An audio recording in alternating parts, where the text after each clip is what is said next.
夕飯です。焼肉丼とビール。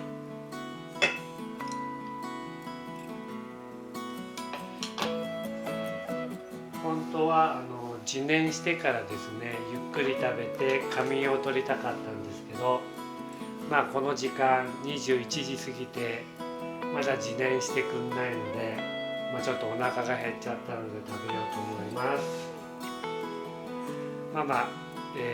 朝から数えて4本目でございます。朝からなんでね。では4本。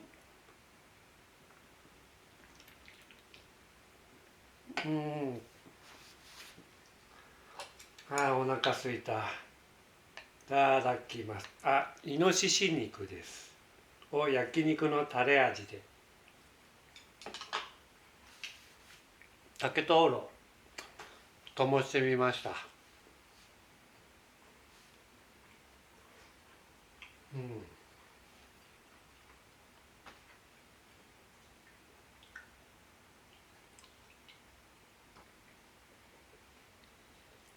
大した作業してないんですけど、随分疲れてます。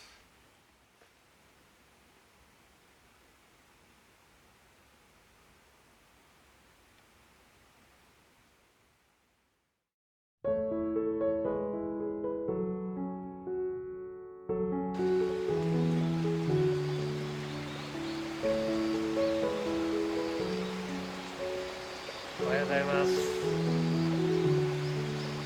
未だに自燃しません。こんなん初めてです。どうなっちゃっているんでしょうか。